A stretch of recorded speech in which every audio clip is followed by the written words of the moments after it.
Hello friends, मैं आपका स्वागत करता हूं अपने यूट्यूब चैनल आज़ाद एजुकेशन में। और आज की इस वीडियो में हम बात करेंगे जावास्क्रिप्ट जेसन ऑब्जेक्ट के बारे में। तो ये हमारा वीडियो नंबर पार्ट 2 है जावास्क्रिप्ट जेसन ऑब्जेक्ट के ऊपर। तो जब आपने वीडियो नंबर 1 नहीं देखी है तो वो ज़रूर देखिएगा, तभी आपको ये वीडियो जो है समझ में आएगी। तो सबसे पहले वो वीडियो जाकर देखिए, मैंने डिस्क्रिप्शन बॉक्स में जो वीडियो की लिंक दे दी है, तो वो वीडियो देख के आइए, फिर ये वीडियो देखना। और चलिए स्टार्ट करते हैं हम। तो जावास्क्रिप्ट में जेसन क्या होती है, तो सबसे पहले मैं बात करूंगा फिर से कि जेसन क्या होती है। तो मैंने यहाँ पे जेसन का एग्जांपल लिया हुआ, मैंने यहाँ पे की वैल्यू के फेर में कुछ वैल्यूज यहाँ पर डिफाइन की हुई है। तो मैं यहाँ पे बात करूँगा इसमें क्या क्या डेटा टाइप्स हो सकते हैं जेसन के अंदर। तो स्ट्रिंग हो सकती है, और कोई भी नंबर हम डिफाइन कर सकते हैं, देन कोई बूलियन वैल्यू हो सकती है, अरे ऑब्जेक्ट हो सकता है फिर से, और नल वैल्यू भी हो सकती है। ठीक है, तो इसका सिंटैक्स रूल्स क्या है जेसन का। तो जेसन का सिंटैक्स रूल सबसे बेसिक ये रूल है कि कोई भी वैल्यू जो है की पेयर के फॉर्मेट में होनी चाहिए। ये हमारी की होगी, ये उस की वैल्यू होगी। तो इस फॉर्मेट के अंदर जो कि जेसन का सिंटैक्स होता है। और दूसरा ये होता है कि कोई भी हमारी की जो वैल्यू है, डेटा है हमारा, वो कोमा सेपरेट होगा। ठीक है, और दूसरा थर्ड पॉइंट ये है हमारा कि करली ब्रेसेस जो है कि जेसन को होल्ड करते हैं। तो जेसन की स्टार्ट करली ब्रेसेस एंड क्लोजिंग करली ब्रेसेस जो कि हमारी जेसन को होल्ड करेगा। और इस तरह से हम यहाँ पे डिफाइन करते हैं स्क्वायर ब्रैकेट। तो इसका मतलब ये होता है कि यहाँ पे हमने कोई अरे को यहाँ पे डिफाइन किया हुआ है। जैसे कि यहाँ पे मैंने प्रोग्रामिंग की के ऊपर यहाँ पे अरे को डिफाइन किया हुआ है जो कि स्टोर करती है स्ट्रिंग्स वैल्यू। अब हम नेक्स्ट बात करते हैं कि जावास्क्रिप्ट में जेसन मैनिपुलेशन के कितने ऑप्शंस अवेलेबल है। तो यहाँ पे सबसे पहले मैं बात करता हूँ पार्सिंग जेसन। तो कोई भी जेसन जो है वो स्ट्रिंग फॉर्मेट के अंदर है, तो हम उसको पार्स कैसे कर सकते हैं जेसन फॉर्मेट में। तो जैसे कि मैं इसको स्ट्रिंग में कन्वर्ट कर देता हूँ।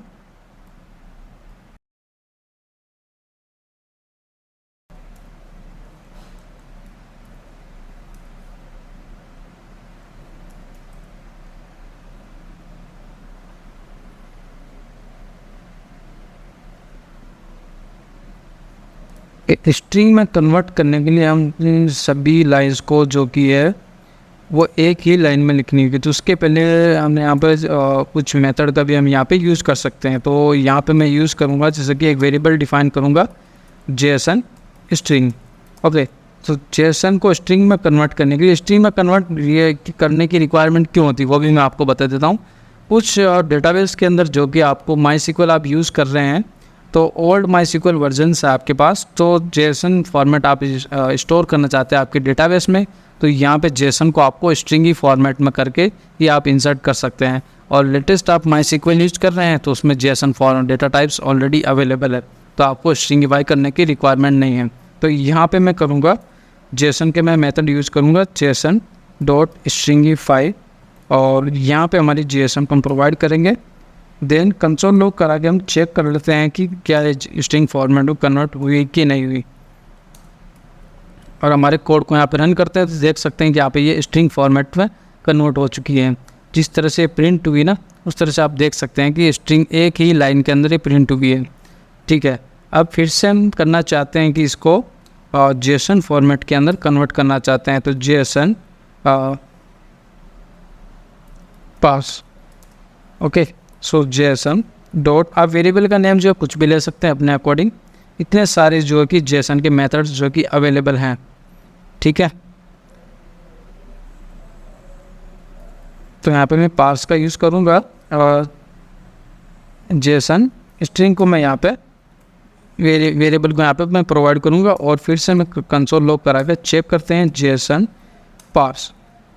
तो इस तरह से हम चेक करेंगे कि ये हमारे देखो की वैल्यू के फॉर्मेट में प्रिंट हो चुका है, ये हमारे स्ट्रिंग फॉर्मेट में कन्वर्ट हो चुकी है।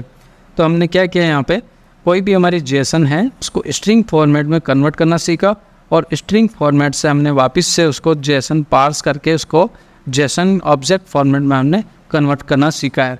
तो अब हम नेक्स्ट बात करते हैं कोई भी की को एक्सेस कैसे किया जाता है जावास्क्रिप्ट के अंदर।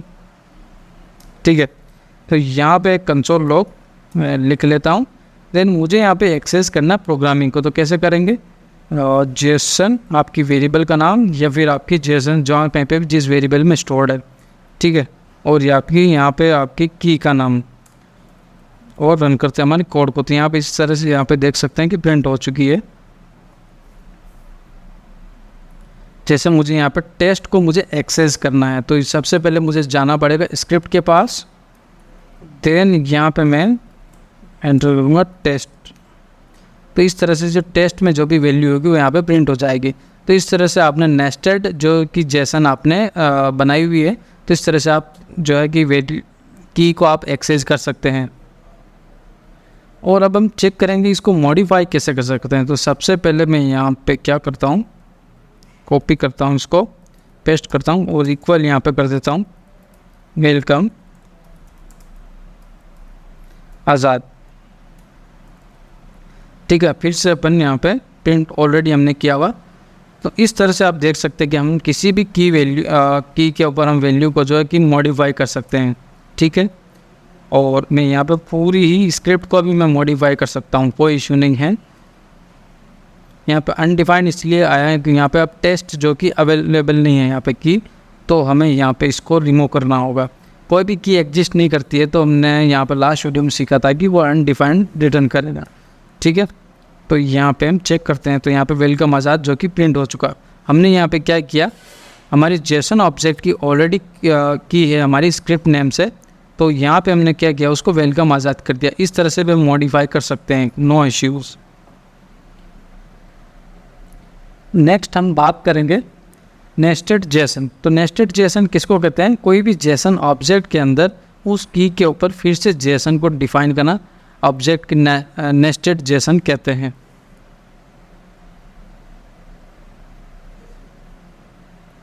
अब हम नेक्स्ट वीडियो में बात करेंगे फिर से कि जेसन को हम लूप के थ्रू जो कि कैसे प्रिंट करा सकते हैं और जेसन के कितने लूप्स प्रिंट करवाने के लिए कितने लूप्स अवेलेबल है जावास्क्रिप्ट के अंदर। और भी कुछ टॉपिक्स के बारे में बात करूंगा नेक्स्ट वीडियो के अंदर। तो थैंक्स फॉर दी वॉचिंग। और आपने यूट्यूब चैनल को सब्सक्राइब नहीं किया तो सब्सक्राइब ज़रूर कीजिएगा, और इससे आपको जो कि लेटेस्ट वीडियोस जो अपलोड होगी ना चैनल पर, तो उसका नोटिफिकेशन आपको मिल जाएगा।